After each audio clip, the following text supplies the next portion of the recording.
At first, it felt like a dream. Too vivid, too strange. The scent of burning parchment, the chill of stone beneath her, the whisper of silk brushing against her skin. But when she opened her eyes, everything changed. She wasn't in her bedroom. She wasn't even in her world. She was inside the novel she wrote when she was 15 years old. And worse, she wasn't the heroine. She wasn't even a sidekick. She was Ran Romelia de Lazia, a name she'd almost forgotten. A minor noble girl mentioned only briefly in Chapter 3, before she died a tragic, meaningless death. No fanfare, no redemption, just a burnt corpse in the wreckage of her family's estate. Panic set in as the memories hit her like a wave. The world was exactly as she created it. Noble houses, old magic, and power games played behind velvet curtains. She could recall the plot points like scars. Betrayal, fire, war, and somewhere at the center of it all, Eustace, the male lead, a cold, brilliant young noble, raised by a cruel stepmother and a corrupt guardian. In her original story, he would rise from the ashes, lead a revolution, and fall in love with the perfect heroine she had designed. But now, that story was broken. She had taken the place of a girl destined to die, and her life was already on a ticking clock. She stood in front of a gilded mirror, staring at a face that wasn't hers. Porcelain skin, pale blue eyes, golden curls pinned into perfect noble spirals. Beautiful, fragile, doomed. "No one will save you," she whispered, voice trembling, because this time she would have to rewrite the ending. And if she failed, she wouldn't just lose the story, she'd lose her life. The golden morning light spilling through the tall stained glass windows couldn't warm the chill that seeped through the halls of House de Lazia. Everything looked beautiful from the outside. Gilded mirrors, polished marble, velvet curtains that draped like spilled wine. But beneath the luxury lay something rotten. Ran walked the corridors like a ghost, the echo of her footsteps following her through a place that was supposed to be her home, yet felt more like a cage. Servants bowed, but none smiled. Guards stood straight, but their eyes followed her with suspicion. No one spoke to her unless they had to, and even then, their voices dripped with polite contempt. It didn't take long for her to understand why. Ran Romelia de Lazia, the character she now inhabited, was not loved. She was not admired. She was the stepdaughter of the infamous Lady de Lazia, a woman known for her cruel beauty and her icy grip over the estate. Ran was a reminder of a scandal the nobles whispered about, but never named. Her real mother, long dead. Her father, a political pawn, who vanished mysteriously. And now, she was nothing more than a tolerated inconvenience. At the breakfast table, the silence was suffocating. Lady de Lazia sat at the head, graceful and regal, draped in black lace, as always. Her silver hair was twisted into a flawless knot. Her lips painted the same deep red every day. Everything about her was sharp, from the gleam of her jeweled rings to the way she stirred her tea in exact mechanical circles. Ran kept her eyes on her plate, though her stomach twisted too tightly to eat. "You've grown into a passable young lady," Lady de Lazia said at last, her voice smooth as poison. "At the very least you can sit still, a small mercy." Ran flinched inwardly, but said nothing. She remembered this woman. She had created her, sculpted her with a writer's hand, giving her the beauty of a queen and the heart of a snake. She had written her as a foil to the story's true heroine, a symbol of everything cold and broken in Eustace's upbringing. But now, sitting in front of her, Ran felt the full weight of her own creation. "You would do well to remember your place," the lady continued. "You are a de Lazia by name only. Speak when spoken to, smile when required. Obey, and perhaps you'll remain useful." Ran clenched her hands in her lap. Useful! That word echoed like a death sentence. Once the lady left, the servants cleaned up quickly, careful not to meet her eyes. Alone again, Ran made her way to the estate library, the only place she could breathe. She pressed a hand to the rows of familiar leather-bound volumes. These books, this world, it had once lived only in her mind. Now it was her prison. And the worst part? She knew what was coming. She had written it all. The slow corruption of the estate, the manipulation of its heir, and the eventual collapse of House de Lutzia in fire and ruin. The flames would take everything, everyone, and Ran Romelia, forgotten, unloved, would be buried in the rubble. Her death wouldn't even change the story. Just another body swept aside on Yustaf's path to greatness. But this Ran wasn't the same girl who wrote that tragedy. She stood by the window, staring at the gray skies above, and made herself a promise. She would not be forgotten. She would not die. And most of all, she would not let the story end the same way. It started with a whisper. A strange stillness settled over the Delazia estate that morning. Too quiet, too calm. The birds that usually chirped outside Ran's window had vanished. The air smelled faintly of smoke, though the hearths were unlit. Ran felt it in her bones. Something was wrong. She descended the staircase slowly, every step echoing like a countdown. The halls, usually bustling with controlled activity, were empty. Curtains billowed, as if a breeze had passed through moments before. The scent of perfume and polished wood had been replaced by something more metallic, something like blood. Then came the first scream. A maid's shriek sliced through the silence like a blade. Ran froze, her heart crashing against her ribs. She rushed toward the voice, only to find flames already licking the east wing's corridor. Smoke poured from behind the walls. The fire had already started. No, no, not yet, she gasped. This wasn't supposed to happen now. In the original novel, the fire took place after Yustaf returned, after the Baron began making his move. But now the timeline was shifting. Her presence, her knowledge, it was changing things. And not for the better. She turned to run, only to find the West Wing ablaze as well. Servants scrambled in panic, some abandoning their posts, others collapsing in the smoke. The grand chandelier above the main hall crashed down with a thunderous shatter, sending shards of crystal flying like glass rain. Ran's lungs burned as she stumbled through the chaos, coughing, eyes stinging. She screamed for help, for anyone, Lady de Lutzia, the guards, the staff. But no one answered. No one came. One by one, the people she had written into existence fell. The noblemen, the servants, the cold-eyed lady of the house. Every figure she had designed with such purpose, gone in a matter of moments.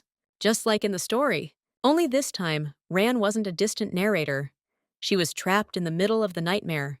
She threw open the back doors and stumbled into the cold night, her gown scorched and her skin smeared with soot. The flames behind her roared like a monster unleashed. She turned back once, just once, to look at the estate as it crumbled. Stone by stone, memory by memory, the great house de Lutzia reduced to ash. When the fire finally died and dawn painted the sky in pale blue, Ran stood alone in the garden, trembling. The estate was gone. No family, no servants, no roof. Just her, barefoot in the dew-soaked grass, wrapped in smoke and silence. She was the only survivor, the nobles would whisper. They would question how the overlooked stepdaughter survived when everyone else perished. Some would call her lucky, others would call her cursed. But Ran knew the truth. This was only the beginning. Because now, without a name, without allies, without protection, she had nothing. And it was exactly how the story wanted it to be. 3 years passed. 3 long bitter years. Ran Romelia de Lutzia lived them quietly, strategically, like a shadow learning to breathe. The world moved on, and so did the nobility. With House de Lutzia in ruins, her name became a faint curiosity in court gossip. The orphan girl who miraculously survived the fire. The forgotten stepdaughter of a disgraced noble line. She let them whisper. She needed the silence. She took refuge in an old de Lutzia country estate. Humble, isolated, nearly abandoned. Just enough to live, not enough to be noticed. It was better that way, because if the fire had come early, other things might come early too. She had written a story with dangerous men and deadly secrets, and now she lived inside it. And she knew who was coming next. On the eve of the first snow, he returned. Yustaf, the heir, the boy she once wrote as a storm in human form, composed, elegant, brilliant, and cold. He had been raised in cruelty, taught not to feel, forged by betrayal and burden. And now, that boy had grown into a man. Ran watched from the shadows of the garden path as the carriage arrived, its wheels crunching over frost-covered stone. He stepped out, cloaked in black, tall and sharp-eyed. No warmth in his gaze, no hesitation in his stride. He didn't look at the estate. He didn't look for her.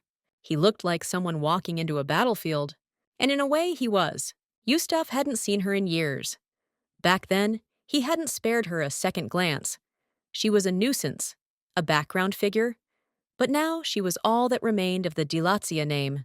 Still, when they met again, his voice was like ice. "I expected ruins," he said, eyes sweeping over the modest estate. "And yet, you're still here." Ran bowed her head. "Welcome home, my lord." His silence was deafening, his expression unreadable.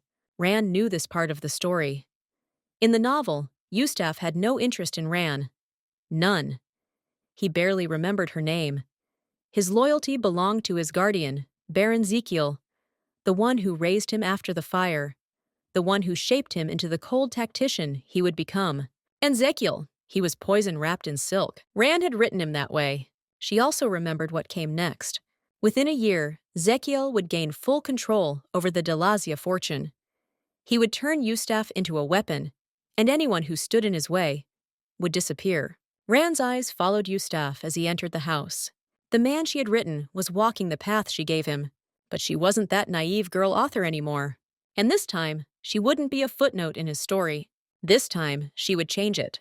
Trust was a fragile thing, and in Yustaf's world, it didn't exist. Rand knew this better than anyone. He had grown up under the rule of a woman who punished kindness and rewarded silence. He was groomed by a guardian who taught him suspicion, calculation, and control. In the novel, she had built him into a perfect weapon, precise, unshakable, cold. But even a weapon has scars. Rand's first attempt at conversation was met with stone. "You don't need to concern yourself with estate matters," Yustaf said, without lifting his gaze from the stack of ledgers. "This is no longer your responsibility." "It never was," she replied gently. "But I lived here while you were gone. I know what was lost. I know what's been hidden." That earned her a glance, brief but sharp. The first crack in the ice. She didn't push, not yet. Instead, she began her quiet campaign. She learned the estate's every corner, its servants, its schedules, its vulnerabilities. She started small, correcting ledgers, quietly fixing supply shortages, intercepting messages meant to mislead Yustaf, and replacing them with the truth. She didn't announce what she did. She didn't ask for thanks. She simply helped, Yustaf noticed. He didn't say it, of course. His expression remained unreadable, his tone clipped. But Rand caught the flicker of hesitation when he dismissed her, the pause before he issued orders, the faint crease between his brows when he realized she'd already handled what he hadn't. And more than once, she caught him watching her from the shadows, quietly, curiously, like someone studying a puzzle they never intended to solve. But she wasn't the only one moving. Baron Zekiel had arrived. Just as the story foretold, he swept into the estate like a vulture with polished boots, smiling too broadly, bowing too deeply, speaking too sweetly. He placed a reassuring hand on Yustaf's shoulder, like a father figure. But his eyes, when they slid over to Rain, were cold and calculating. "The young lady has grown," he remarked. "How fortunate that she survived." Ran returned his smile with a mask of her own. "How fortunate indeed," she replied. She could feel the storm forming behind that man's eyes. He had already begun weaving his influence, dismissing loyal staff, planting his own men, whispering things in Yustaf's ear at night. And Ran? She was the threat no one expected, the forgotten girl who was supposed to die, the character without power, position, or future. But this time, she had the one thing no one else did. The truth. She knew Zekiel's endgame. She knew the betrayal, the poison, the forged letters, the moment Yustaf would fall. And so, Ran kept moving quietly, watching, protecting, guiding. She offered help without asking for trust. And she waited. Because eventually, the boy raised by wolves would look over his shoulder and wonder why the only person standing behind him had never once drawn a knife. The corridors of the estate had changed. New guards now stood at the entrances, men with hard eyes and stiff movements, loyal not to Eustace, but to Baron Zekiel. The air inside the manor had thickened, as if the very walls knew something was wrong. Conversations hushed when Ran entered a room. Doors closed just a little too quickly. Smiles were no longer friendly, but watchful. Ran knew this part of the story. This was the chapter where shadows took root, where lies spread like smoke, where loyalty was bought with gold and betrayal whispered through the halls. And at the center of it all, Zekiel, with his perfect manners, an ever so pleasant voice. He played the part of the benevolent advisor well. He walked beside Eustace like a fatherly mentor, always offering guidance, always suggesting more than commanding. But Rand saw what others missed. The way he redirected reports before they reached Eustace, the forged letters sealed with false crests, the subtle manipulation of estate accounts. It was starting, exactly as she had written it. But in this version of the story, Ran wasn't just watching. She was hunting. Late at night, while the estate slept, Ran moved like a shadow through its quiet halls. She had mapped every servant's route, every guard's shift. She found hidden passageways behind the old stone walls, forgotten relics of the estate's ancient past, and used them to move undetected. And that's when she heard it. Voices, two men, one of them Zekiel. "He's still hesitant," the Baron said, low and sharp. "Too much hesitation breeds thought. Thought breeds doubt. We cannot have that." Ran pressed herself to the wall, heart pounding. She couldn't see the second speaker, but the tone was unfamiliar, coarse, clipped. "A mercenary? You want it done sooner?" the voice asked. "No, not yet," Zekiel murmured. "Let him trust me. Let him depend on me. Then, when the time comes, we strike." Ran closed her eyes, blood roaring in her ears. It was worse than she thought. This wasn't just political manipulation. This was planned betrayal. She nearly stepped back too quickly, but years of caution held her steady. The moment passed. The voices faded, and she slipped away unnoticed. The next morning, she watched Eustace at the breakfast table, quiet and composed, unaware of the dagger at his back. And for the first time, Ran didn't feel fear. She felt fury.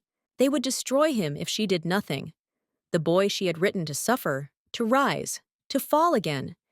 He was not her character anymore. He was real, and she wasn't going to let him be used. But she had to tread carefully. Zekiel already suspected her. He had eyes on her every move. One wrong step and she could vanish, silenced, erased, just like in the original tale. So she played her role, the silent girl, the obedient one. She smiled when needed, bowed when expected, and listened when no one thought she could. And all the while, she plotted, because darkness had crept into the story, and Ran Romelia de Lacia was no longer its victim. She was becoming its ghost. The invitation arrived sealed in black wax, bearing the emblem of House Ventaire, a lesser noble family known more for extravagance than substance. Still, the message was clear. A winter ball hosted for the noble elite, a performance of grace, diplomacy, and spectacle, and Ran had no choice but to attend. She stared at the gilded card, fingers trembling just slightly. In the original story, this ball was only mentioned in passing, a backdrop to Zekiel's political maneuvering. But now it had become something far more dangerous. With so many nobles under one roof, alliances would be forged, enemies would circle, and secrets would dance just beneath the chandeliers. Ran stood before her mirror, dressed in silver silk, her hair swept up in glistening pins like falling stars. She had chosen her armor carefully, not steel, but softness, not blades, but beauty. Because in this world, appearance was power. As she stepped into the ballroom, all eyes turned. She was no longer the forgotten stepdaughter in soot-stained clothes. She was Ran Romelia de Lacia, the sole survivor of a fallen house, and tonight, a mystery no one could ignore. The music swelled. Laughter rose like perfume. Crystal chandeliers sparkled overhead, casting fractured rainbows across marble floors. Masks covered faces, but not intentions. Behind every compliment was calculation. Behind every toast, a quiet threat. Zekiel found her first. He approached like a gentleman, dressed in deep wine red, a glass of golden champagne in hand. His smile was as smooth as ever. "My dear Ron," he said, bowing just low enough to mock. "I almost didn't recognize you. You've bloomed like a winter rose." Ran dipped her head, her voice cool. "Roses have thorns, Baron. Surely you remember that." He chuckled, eyes gleaming. "Indeed. I rather look forward to being pricked." Every word was a test, every glance a trap. And then, Yustaf arrived. Dressed in black and silver, he moved through the crowd like a shadow. Confident, unreadable, dangerous in the quietest way. His presence shifted the air. Nobles paused, bowed, made way. He barely acknowledged them. But when his eyes landed on Ran, he stopped. For a moment, something flickered. Surprise, curiosity, recognition. It was gone too quickly to name. "You're different," he said, approaching her at last. "I had to be," she replied. The story changed. He tilted his head, a trace of confusion behind the steel in his eyes. And then, to her shock, he offered his hand. "Dance with me." The room faded as she stepped into his arms. The music slowed. Eyes followed them. The forgotten girl and the stone-hearted air, spinning beneath chandeliers, wrapped in silence and secrets. He led with precision, every step measured, yet never unkind. Ran matched him, steady and graceful, her fingers lightly resting in his. "You're hiding something," he murmured, voice low and close. "So are you," she answered. They danced in circles, saying nothing more, but feeling everything. The unspoken tension, the mutual suspicion, the quiet pull neither of them could explain. When the music ended, he released her hand, but not his gaze. "Be careful," he said softly. Rand's heart skipped. "Why?" she asked. Yustaf glanced toward the shadows where Zekiel stood, smiling too calmly, watching too closely. "Because some masks don't come off, even when the dance is over." Something had changed. Rand felt it in the days following the winter ball. Yustaf no longer avoided her. He still spoke with formality, still held her at a distance. But now, he looked. He listened. When she entered a room, his eyes found her. When she spoke, he no longer dismissed her voice as unimportant, and it unnerved them both. He was a man raised to trust no one. But something about Ran unsettled the story he'd always believed, especially now that she moved through the estate with quiet confidence, knowing things she shouldn't, fixing things he hadn't yet noticed were broken. One evening, he found her in the library, curled beneath the lamplight, poring over the estate's crumbling ledgers. "You weren't assigned to this," he said. Rand didn't look up. "No, but I saw a miscalculation. The numbers didn't match the exports." Yustaf stepped closer, watching her fingers skim across ink and parchment like they belonged there. "You've been watching the trade routes?" he asked. "I've been watching everything," she said softly. "Because someone has to." He said nothing for a long moment. Finally, he sat down across from her. It was the first time they'd been alone in such quiet, without formality. The candle flickered between them. Dust motes floated in the golden light. And the silence turned strange. Not empty, but full of questions neither dared to ask. "Why?" he finally said. Rand looked up, confused. "Why what? Why do you care?" His voice wasn't cold this time. It was curious, searching. "You have nothing to gain, no title, no future, and yet you move like someone with purpose." She hesitated, the truth rising like a wave behind her ribs. She could lie. It would be safer. But she was tired of being a ghost in her own story. "Because I've already seen what happens when no one pays attention," she said quietly. "I saw this estate burn. I saw everyone die. I survived. That wasn't luck. That was a warning." Yustaf's expression shifted. Just slightly. Enough for her to see it. The flicker of doubt, of memory, of pain. He had never asked about the fire. Never wanted the details. But now he was listening. "Baron Zekiel," she said carefully, "has made many changes since your return. You trust him." "I owe him my life," Yustaf said sharply. "No," she replied, meeting his eyes. "You owe him your survival, but your life is still yours." A beat of silence, then, "You speak boldly for someone with no power." "Sometimes," she whispered, "boldness is all that keeps a person alive." They sat there for a long time, neither moving, and then, in a moment that broke the script completely, Yustaf reached forward, hesitantly, and brushed a loose curl behind Rand's ear. A gentle human gesture, something she never thought he was capable of. "You confuse me," he said under his breath. "You were written to be confused," she almost said, but stopped herself.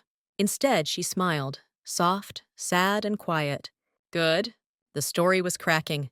Rand could feel it, like the hum of a thread stretched too tightly, ready to snap. Every step she took now felt heavier, more dangerous. She had stayed in the shadows for so long, maneuvering subtly, adjusting the flow of the plot like a careful hand rearranging dominoes. But now, that wouldn't be enough. Baron Zekiel was accelerating his plan. He had begun forging documents, claiming ownership of Delazia lands through falsified wills and manipulated signatures. Trusted servants had started vanishing without a word. And more than once, Rand caught unfamiliar men walking the estate with military precision. Something was coming, soon. The final act was approaching, and Yustaf was still blind to it. She had to act. She waited until nightfall, then slipped into Zekiel's private study, an off-limits wing of the estate, locked behind layers of illusion and false keys. But Rand had been watching, and remembering, because she had written this room. Every hidden drawer, every secret passage, every lie it held. She found the documents, dozens of them, proof of Zekiel's embezzlement, his plans to isolate Yustaf, his deals with rival noble families. One letter chilled her blood, a signed command to have Yustaf removed, should he grow too difficult to control. It wasn't just betrayal, it was treason, but she had no time to think. Footsteps echoed down the hall. Zekiel was coming back. Rand fled into the walls, clutching the documents, heart hammering. She didn't breathe until she reached the old servant quarters. Only then did the fear hit her, cold and real. She had just broken the one rule she promised herself she never would. She had changed the story, irreversibly. The next day, she left the documents, sealed, unsigned, in Yustaf's study. No name, no explanation.